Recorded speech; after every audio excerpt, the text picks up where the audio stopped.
Motion, 9th science NCERT. हम motion को देखेंगे। मोशन से पहले एक बात और जाननी जरूरी है, रेस्ट। What is rest? अगर हम रेस्ट की बात करें तो if the position of any object does not change with time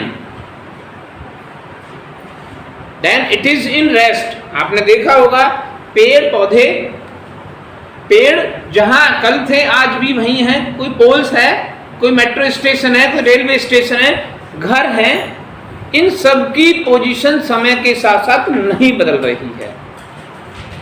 so they are in rest. As I told you, the position should be changed, okay? लेकिन यहाँ position नहीं बदल रही है, तो जिनकी पोजीशन नहीं बदलती है वो ऑब्जेक्ट रेस्ट में होते हैं। Is that clear? रेस्ट का पता हो गया, मतलब पेड़ रेस्ट में है, मकान रेस्ट में है, कोई पोल वो भी रेस्ट में है, कल भी वहीं था आज भी वहीं है। इसके बाद की बात करें, अब बात आती है मोशन। मोशन की बात करें तो if the position of any object changes with time then it is in motion.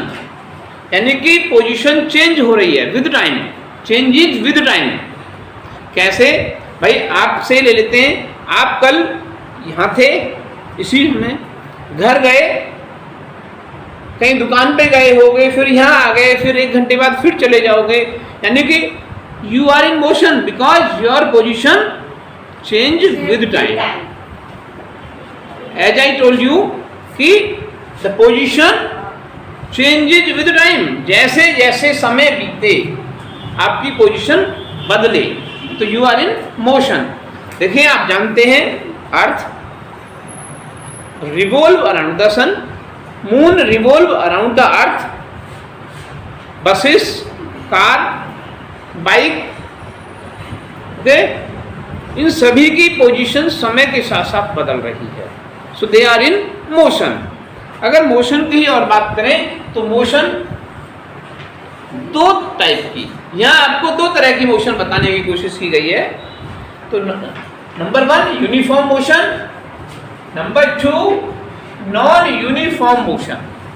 देखिए, यूनिफॉर्म मोशन की ही बात कर लेते हैं। देखिए, सिंपल सी बात है, कुछ भी इसमें नया नहीं करना है।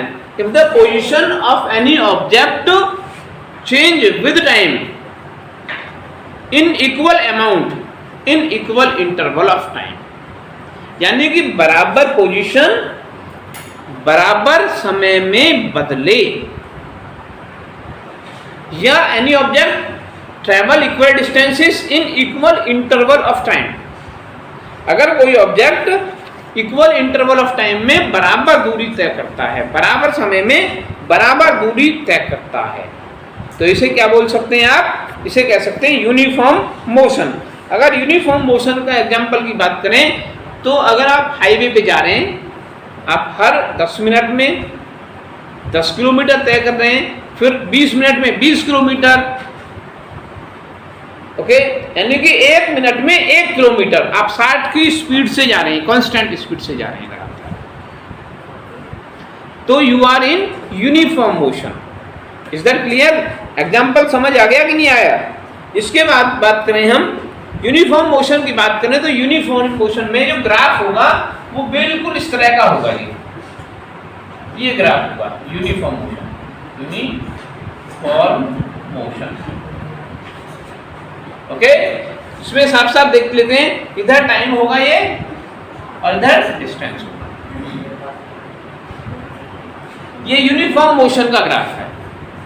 अब बात करते हैं नॉन यूनिफॉर्म मोशन की।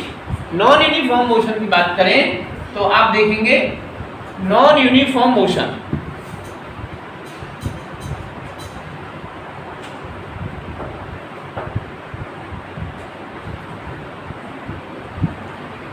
अगर हम नॉन यूनिफॉर्म मोशन की बात करें तो बहुत सिंपल सी बात है। A body has a non uniform motion if it travel unequal distances in equal interval of time. क्या बोला मैंने? Unequal distances in equal interval of time, यानी कि हिंदी में कहें तो अगर कोई ऑब्जेक्ट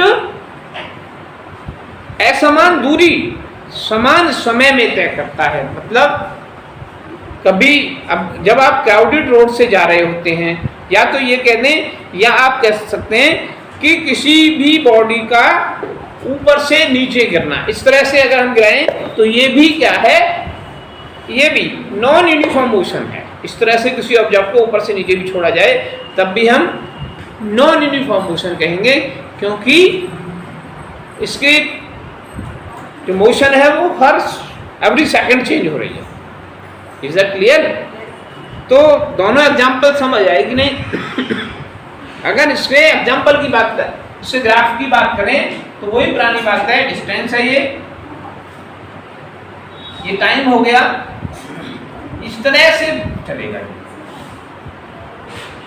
समझ आई कि नहीं? ये नॉन यूनिफॉर्म मोशन की बात है, डिस्टेंस टाइम ग्राफ भी कह देते हैं इसे।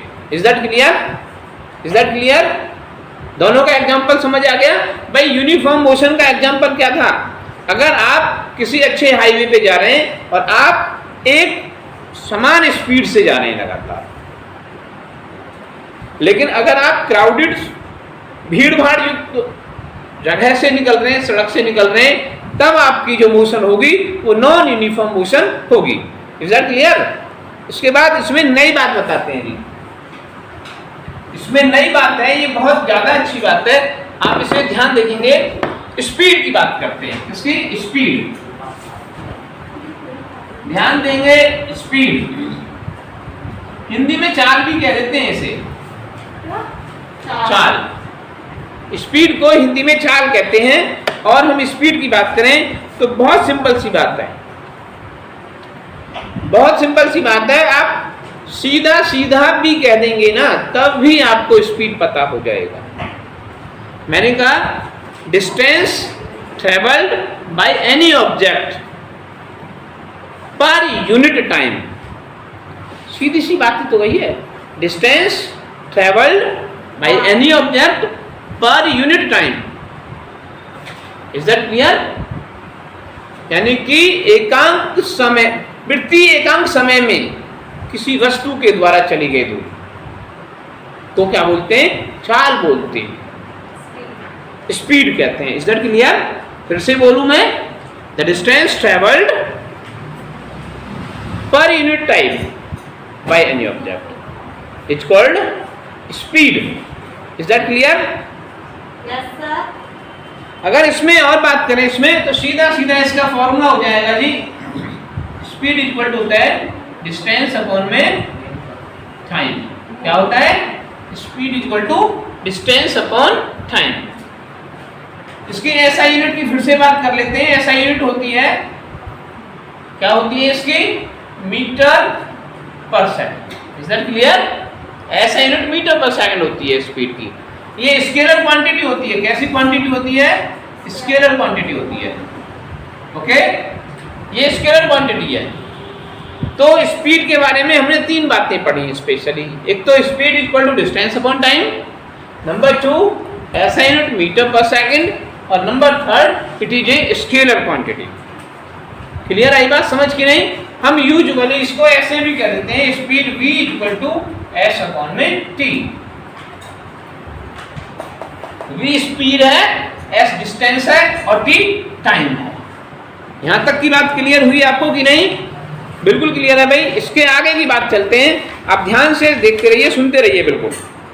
अब इसमें एग्जाम्पल की अगर एक और बात रहती है जी, आपने देखा हो स्पीड को मेजर करने वाले इंस्ट्रूमेंट को, okay, the measuring instrument of speed is speedometer, यानी कि स्पीड को स्पीडोमीटर से मापा जाता है। कैसे मापा जाता है? स्पीडोमीटर से मापा जाता है। Is that clear? Speed is measured by the speedometer. Okay, is that clear? बिल्कुल क्लियर है भाई। इसमें एक और बात बताते हैं आपको। देखिए एवरेज स्पीड, एवरेज स्पीड सुनिए जी, स्पीड की बात कर रहे हैं तो इसमें एवरेज स्पीड भी आ जाना चाहिए।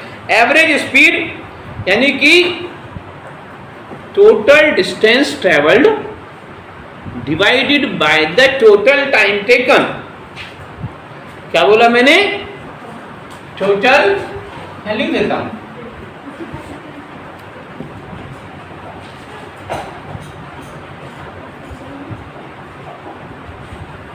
Average speed. एवरेज स्पीड का मतलब है, मैंने क्या कहा कि यहां लिख देते हैं,